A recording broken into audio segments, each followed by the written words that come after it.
दोस्तों नमस्कार। आप देख रहे हैं अपना YouTube channel be your money manager. दोस्तों, आप अक्सर आरबीआई द्वारा जारी किए जाने वाले 91 दिनों, 182 दिनों और 364 दिनों के ट्रेजरी बिल के बारे में पढ़ते होंगे या सुनते होंगे। इसके अलावा सॉवरेन गोल्ड बॉन्ड, राज्य विकास ऋण यानी एसडीएल या भारत सरकार ट्रेजरी बिल के बारे में अक्सर पढ़ते या सुनते होंगे। हालांकि इसके जरिए सरकार पूंजी बाजार से पैसे जुटाती है, लेकिन क्या आप जानते हैं कि इन स्कीमों में आप भी पैसे लगा करके पैसे कमा सकते हैं। आपको बता दूं कि ये सब सरकारी प्रतिभूति यानी गवर्नमेंट सिक्योरिटीज है। संक्षेप में इसको जीसेक कहा जाता है।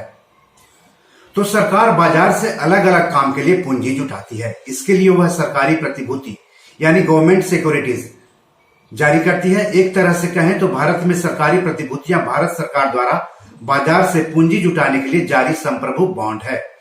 चूंकि ये बॉन्ड सरकार द्वारा समर्थित हैं, इसलिए उन्हें जोखिम मुक्त माना जाता है। जब सरकार को ऋण की आवश्यकता होती है तो उन्हें शुरू में रिजर्व बैंक ऑफ इंडिया द्वारा निवेशकों को नीलाम किया जाता है। इसके लिए निवेशक बोली लगाते हैं।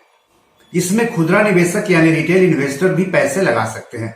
अभी तक निवेशक सीधे सीधे सरकारी प्रतिभूति में निवेश नहीं कर सकते हैं। उन्हें म्यूचुअल फंड की डेट स्कीम के जरिए सरकारी प्रतिभूति में निवेश करना होता है। लेकिन अब खुदरा निवेशक बैंक एफडी या बैंक सेविंग्स खाते की तरह सीधे ऑनलाइन खाता खुलवा करके सरकारी प्रतिभूतियों में पैसे लगा सकते हैं।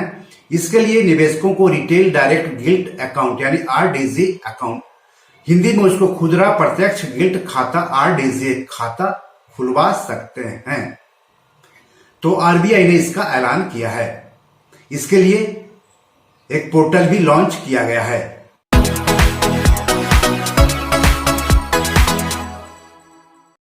आरबीआई ने कहा है कि यह स्कीम व्यक्तिगत निवेशकों यानी खुदरा निवेशकों द्वारा सरकारी प्रतिभूतियों में निवेश की सुविधा के लिए वन स्टॉप समाधान है। खुदरा निवेशकों या व्यक्तियों को रिजर्व बैंक में खुदरा प्रत्यक्ष गिल्ट खाता खोलने और बनाए रखने की सुविधा होगी। इसमें प्रधानमंत्री नरेंद्र मोदी ने 12 नवंबर 2021 को यह स्कीम लॉन्च की।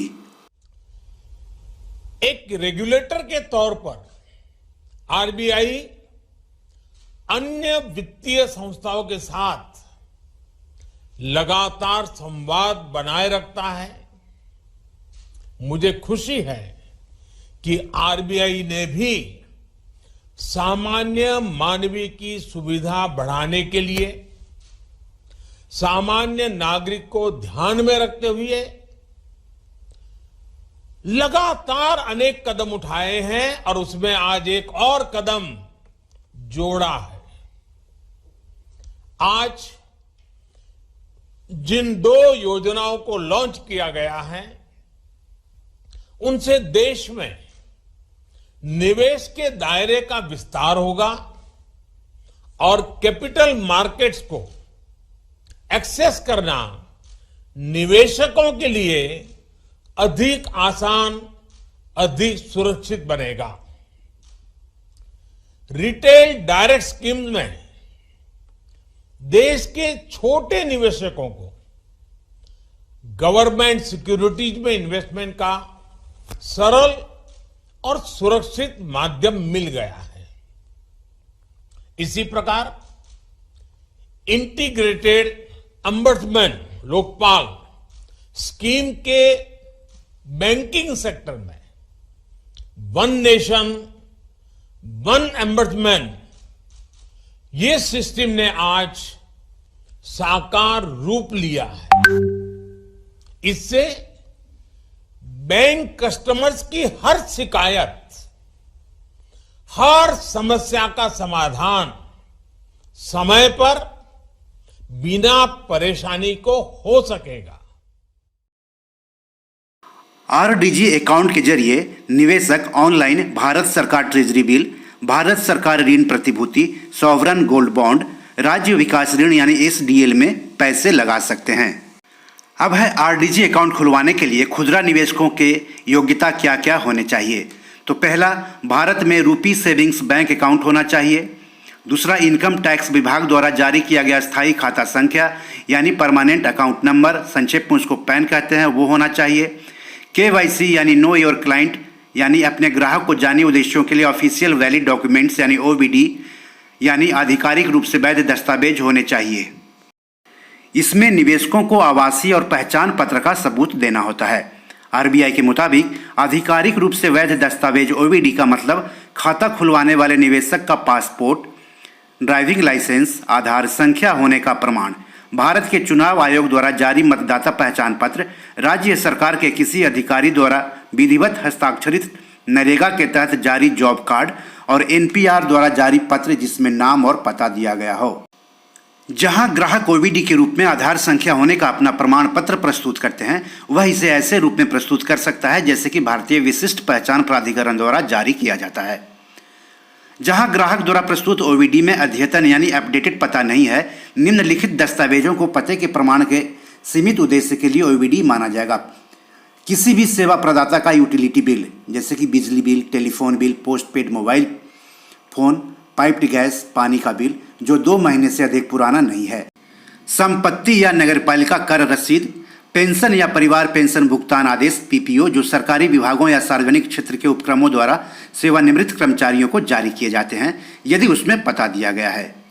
राज्य सरकार या केंद्र सरकार के विभागों, सांविधिक या विनियामक निकायों, सार्वजनिक क्षेत्र के उपक्रमों, अनुसूचित वाणिज्यिक बैंकों, वित्तीय संस्थानों और सूचीबद्ध कंपनियों द्वारा जारी किए गए नियोक्ता से आवास के आवंटन का पत्र और ऐसे नियोक्ताओं को आधिकारिक आवास आवंटित करने के साथ अनुमति और अज्ञप्ति समझौते। इसके अलावा निवेशकों को अपना वैध ईमेल आईडी यानी वैलिड ईमेल आईडी देना होगा और साथ ही साथ पंजीकृत मोबाइल नंबर यानी रजिस्टर्ड मोबाइल नंबर भी देना होगा। अब है कि अगर आप आरडीजी अकाउंट ऑनलाइन खोलना चाहते हैं तो उसकी प्रक्रिया क्या है। तो इसके लिए निवेशकों को आरडीजी अकाउंट खोलने से संबंधित वेबसाइट पर ऑनलाइन रजिस्ट्रेशन करना होगा।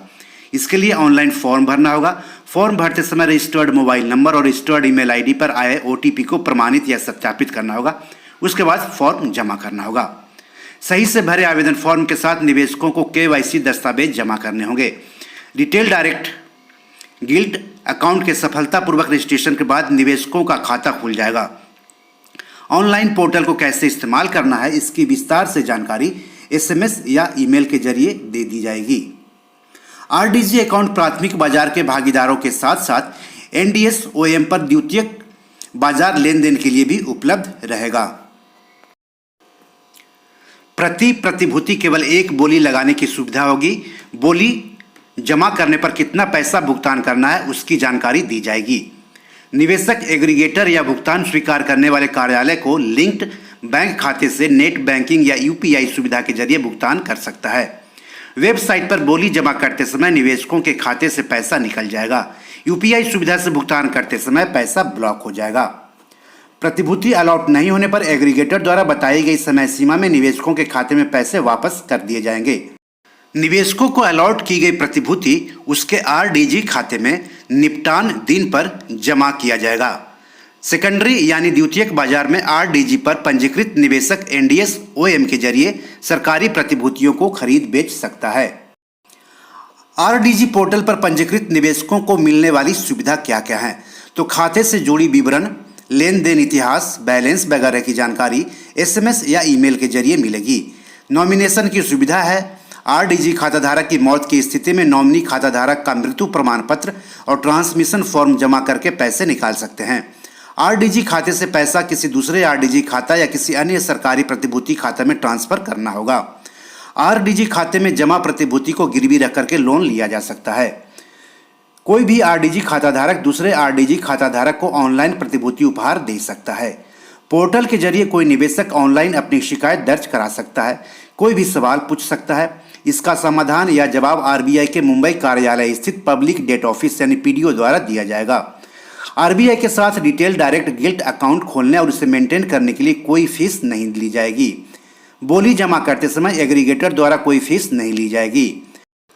अब सरकारी प्रतिभूति का मतलब आरबीआई यानी रिजर्व बैंक ऑफ इंडिया के मुताबिक क्या होता है। सरकारी प्रतिभूति यानी जिसेक अर्थात लोक ऋण वृद्धि या किसी उद्देश्य से सरकार के राजपत्र में अधिसूचित किए अनुसार सरकार द्वारा निर्मित या जारी प्रतिभूति है जो निम्नलिखित रूप में है। पहला, व्यक्ति को या के आदेश से देय सरकारी वचन पत्र यानी जीपीएन। दूसरा, धारक को देय वाहक बॉन्ड। तीसरा, स्टॉक और चौथा बॉन्ड लेजर खाते में धारित बॉन्ड यानी BLA। तो इस तरह से खुदरा निवेशकों के लिए खुद से ऑनलाइन खाता खोलकर उसमें पैसे लगा करके पैसे कमाने का एक और जरिया सामने आया है, और वो है रिटेल डायरेक्ट गिल्ड अकाउंट यानी RDG अकाउंट। हिंदी में उसको खुदरा प्रत्यक्ष गिल्ड खाता कहते हैं। तो आप इसमें खुद से अकाउंट खोलिए और पैसे लगा करके पैसे कमा सकते हैं। तो बी योर मनी मैनेजर में आज इतना ही। नमस्कार।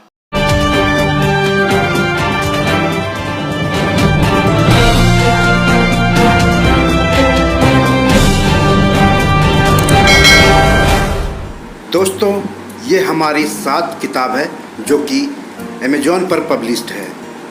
आप इसको डाउनलोड करके पढ़ सकते हैं। इसमें आपको पैसों के बारे में, निवेश के बारे में हिंदी में अच्छी जानकारी मिलेगी। साथ ही साथ कुछ कविताओं की भी किताब है जो ज़िंदगी की हकीकत बताएगी।